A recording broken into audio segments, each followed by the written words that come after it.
Good day, everyone. I'm Dr. Maisha, and welcome to this episode of the live podcast of Black Mind Garden. And it's time to retrain your brain. So let's go. So I'm super excited uh, about what we're talking about today. And it's interesting because this conversation came up. Now, I always base these topics on conversations that I'm having with people real time, and I'm all because of the work that I do around communication flexibility, around emotional flexibility and fluency. Uh, we always go down these various conversational rabbit holes, and I love them because those of you who know me, who follow me, who listen to the podcast, I just truly geek out over this stuff. So today we're talking about this distinction, power and force. Now, I remember power and force in physics, but I'm not going to bore you with the, the physics version of it. But I want to talk about, how sometimes we we think we're being powerful when in fact we're confusing power with force. And if you think about, and when I talk about this, I'm going to talk about this dynamic in several different contexts. So we can talk about it in the realm of communication because, well, that's what I do, but also just in moving through life in general. So I'm going to start big picture, and then I'm going to chunk it down in a little bit into how we interact with others. So we move about life and we have these goals, and sometimes we come up on these obstacles, right? We come up on these obstacles in our goals. Let's say, we are striving to improve our leadership, or we're striving to get to a certain place in our career, or we're wanting to start a business, or we're wanting to start a family and be in a relationship. And we're going to always come up on these various obstacles. And sometimes we try to push through. We want to push through, and we want to try to force a solution. So I'm going to use these words. We're going to force a solution.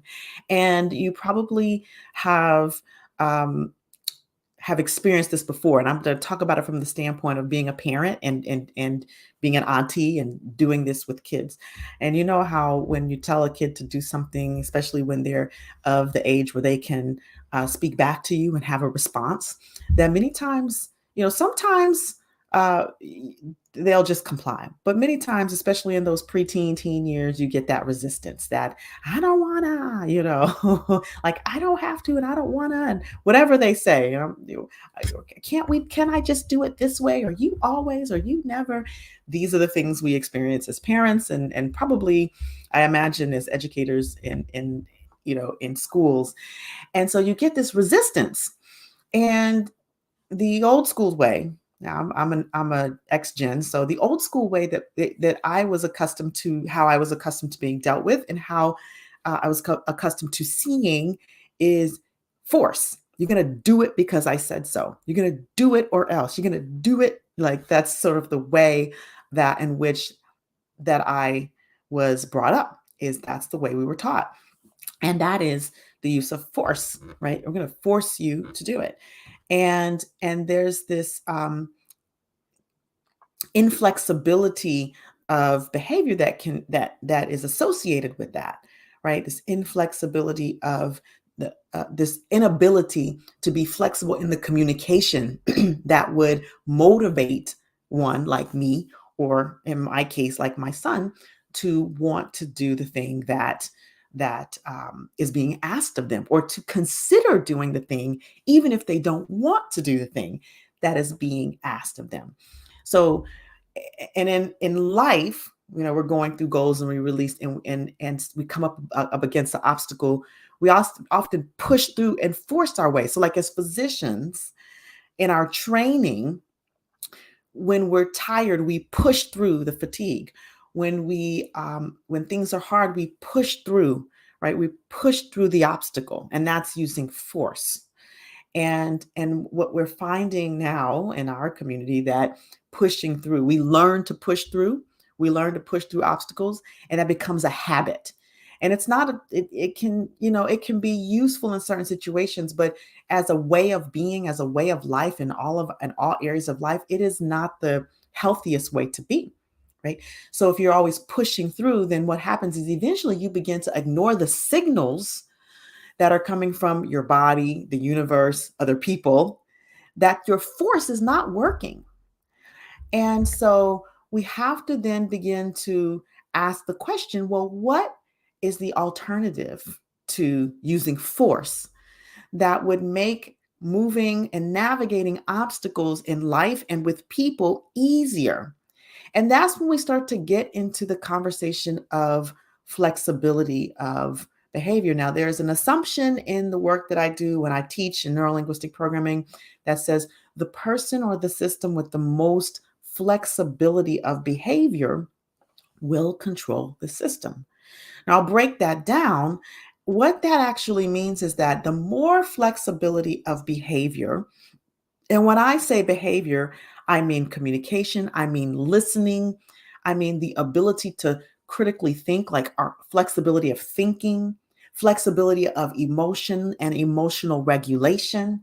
The more flexibility we have, that we develop ourselves to be flexible, the easier it will be to navigate obstacles as they come up, because they will always come up. Obstacles and objections and resistance is part of life.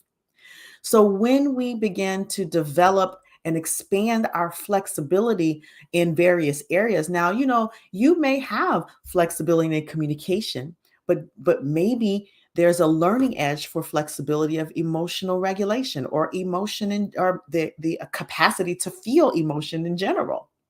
Because if you're anything like me, I was brought up to leave your feelings at the door.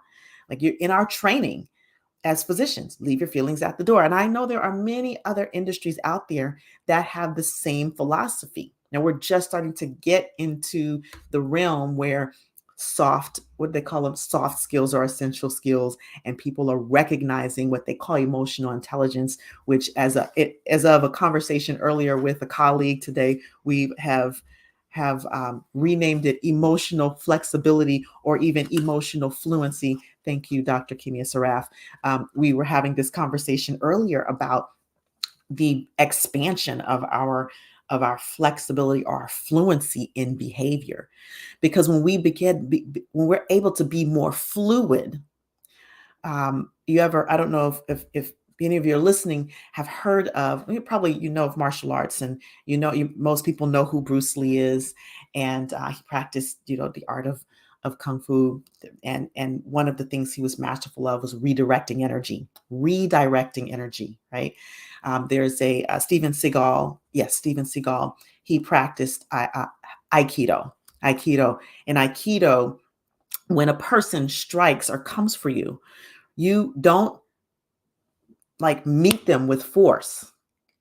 What you do is you utilize their own energy and redirect it to get them out of the way, take them down, whatever is going to happen. So there's not a lot of striking per se, as much so as there's redirection of energy.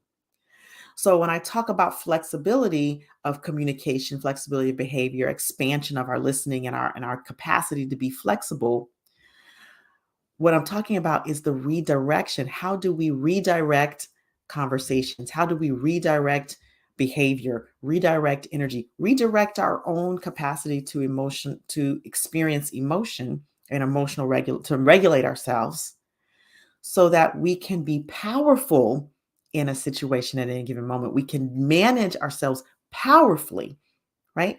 So when we talk about this whole force versus power, force is pushing through, while power is the utilization of a situation, a circumstance, a communication, to be able to navigate it towards, like, to move it towards an outcome that you really want.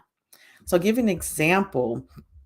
I'll give you several examples, actually. And of course, I'm always giving examples with with as a parent to child. So I'll give an example there, and then I'm going to give you the opportunity to think for yourself what that might look like.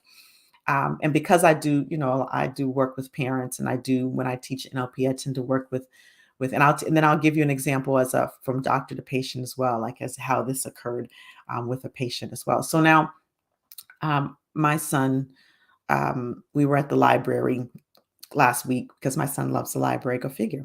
He loves the library. I love taking him to the library. He goes and searches around for um, for the books, and there's a in the kids section there's librarian in the kids section, and he's looking for a book, and he's like, oh, I'm looking for the he comes to me and says, mommy, I'm looking for this book and I don't know where it is. And I said, well, why don't you um, go and ask the librarian if she could find it for you. And he says, well, I'm shy, mommy, I don't know if I could do it, I'm shy.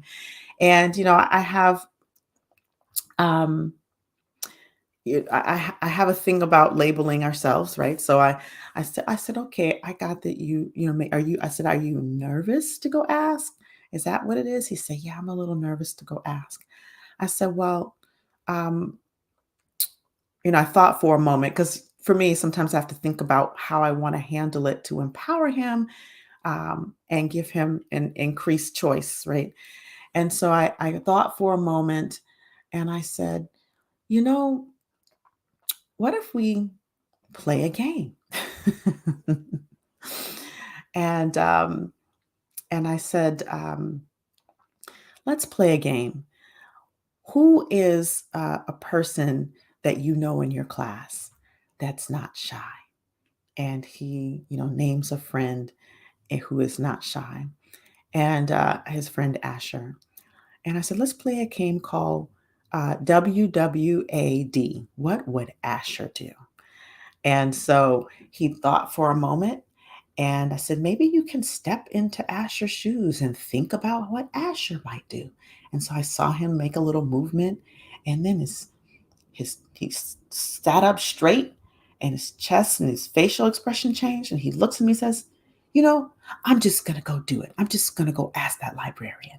And that's what he did. He went and he asked the librarian, and she was very nice. She got up and she looked for the books, and he came back and he was all proud of himself. And that was just by now in that moment of him, I call it ising himself, like declaring he was shy. I didn't say, oh, you're not that way, or oh, you just like not to invalidate, but to acknowledge, like really be curious about what was the experience he was having, and then give him another scenario of what could be possible by allowing him to step into the shoes of someone else and see would that give him an empowerment to go do take the action. And it worked. Now sometimes it works and sometimes it doesn't, but that's the whole nature of flexibility.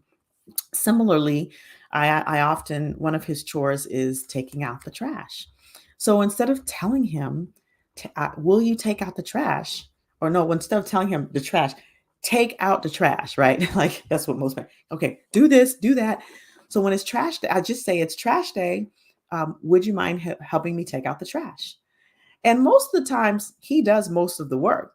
I said, well, I'll do this if you do that. So it's a little bit of negotiation. I'll take the bags out if you take them downstairs and put them in the bin. And then he'll come back and say, do you want me to take them to the curb? And I'd say, oh, that would be wonderful.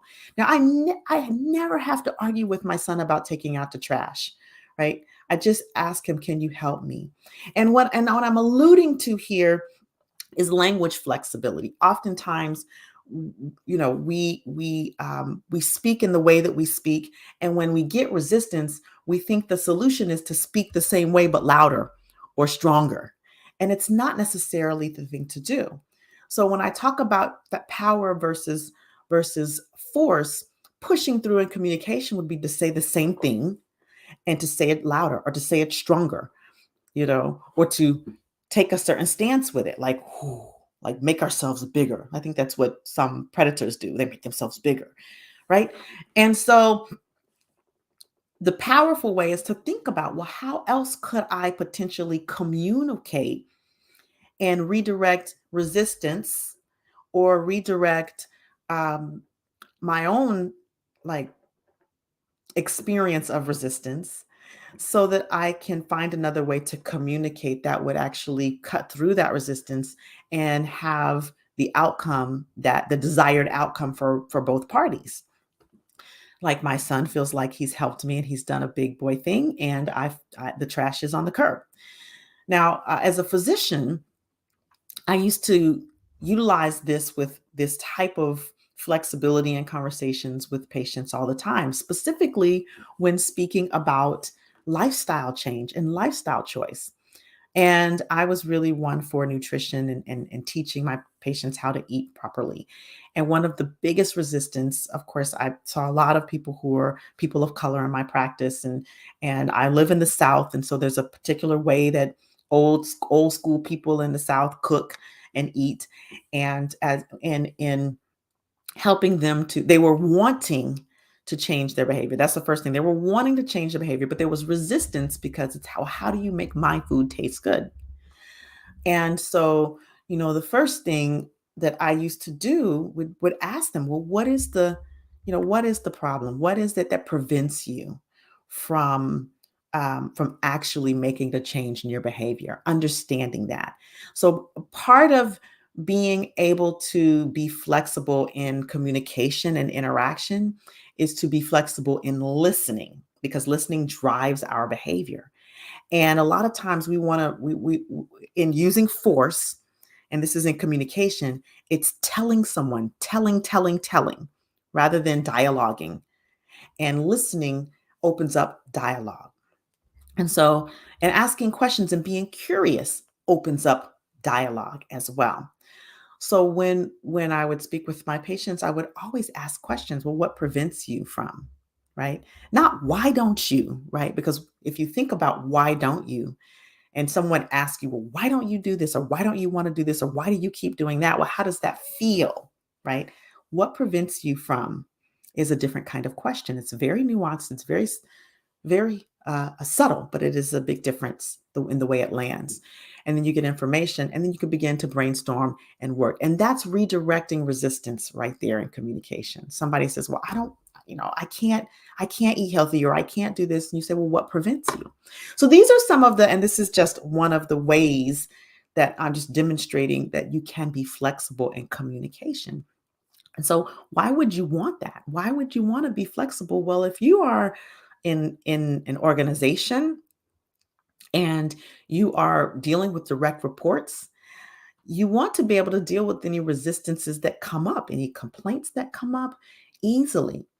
If you are in education, of course, I don't even have to say this to educators, because all the time, kids are objecting all the time.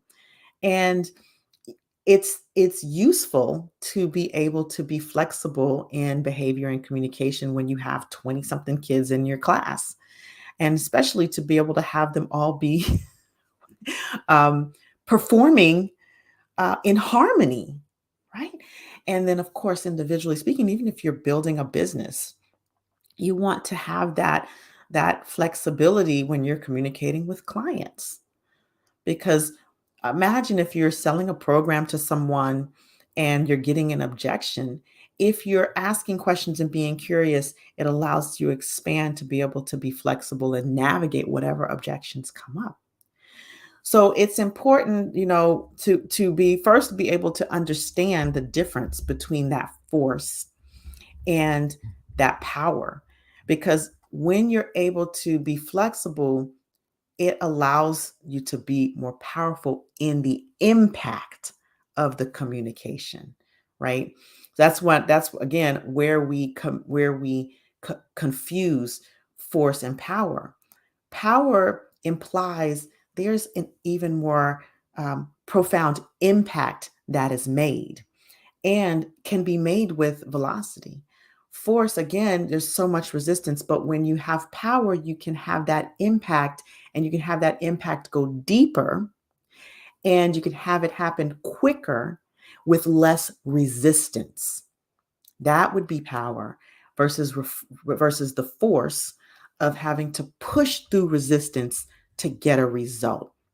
And the difference between power and force is the amount of flexibility or fluency one has in the communication or the behavior. Okay. So, um, my invitation to you is to look in your life and look at where are you operating from force versus power. Where are you forcing solutions or forcing communications or forcing behaviors versus being flexible in the way that you manage that? And it's important that if you notice these, that you begin to think about how will you get the tools to expand your flexibility or your fluency of communication, your fluency, your emotional fluency and your emotional flexibility and your communication and your listening fluency and flexibility, because it is those skills, those very subtle skills that we often overlook on a day-to-day basis that make the biggest impact.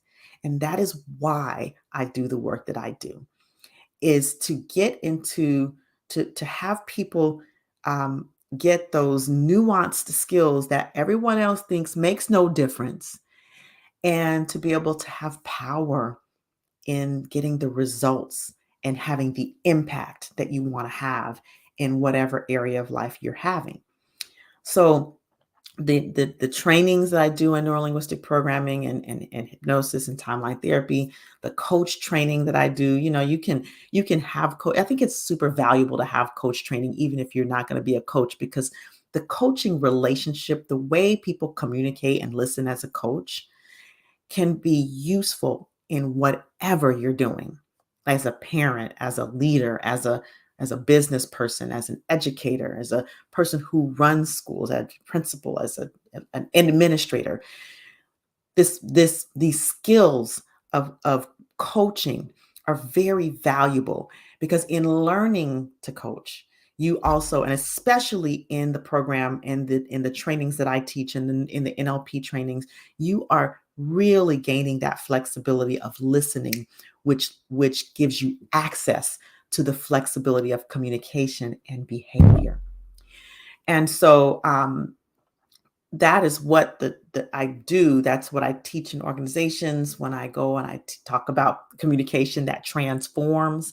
I talk about expanding communication flexibility and fluency, expanding emotional flexibility and fluency, and expanding the flexibility of listening, so that you can actually respond in a more effective way. And in my individual trainings, the coach trainings, there's a whole host, it's a whole tool belt that's available, when a person comes to the house to fix the stuff, and I'm not a handy person. So they have the tool belt. And sometimes the tool belt has very specific tools in it. And the training that you come and do with me, you get all these tools in the tool belt to be able to distinguish and pull out at any given time to get results that you want in your life. So I invite you, if you are committed to and want to, and you can see in these um, in these conversations, you can see the benefit of this work, having this emotional flexibility and fluency, having this communication flexibility and listening flexibility. If you can see value in that, I invite you to schedule a call with me. I invite you to check out our next training. Come to our next training. We have one coming up in January, April, August. And that's what we just finished, our 5-day challenge, kind of moving through some of the principles of this. And people had such a great experience. So I want you to go, I want you to apply this what we talked about, this power versus force. I want you to go and I want you to look into your life. Where are you using power? Where are you using force? Where could you have more flexibility? And I'd love for you to email me when you start to see this. Reach out to me, message me on the platform. My email is drmaisha@drmaisha.com, or you can message me directly on the platform, and let me know. And also share this episode with one other person in your life, a friend, a colleague, a family member. And especially share with them the results that you're seeing, the things that you're getting. Have a dialogue about that, right? And if you like this, if you're enjoying these conversations, go ahead and make sure you subscribe. If you're listening on the replay, if you're listening to Apple Podcasts, Spotify, on your favorite podcast platform, go ahead and leave a review, or go ahead and press subscribe, because this is how we can grow the impact. This is how we can get this message out to as many people as possible, right? And if you're ready to come and join us for the next training, book a call with me, remappmymind.today, or you can go to the website that you see right on the screen, and you can book a call and learn about how these learning NLP, learning timeline therapy, and training as a coach can benefit you specifically in your life.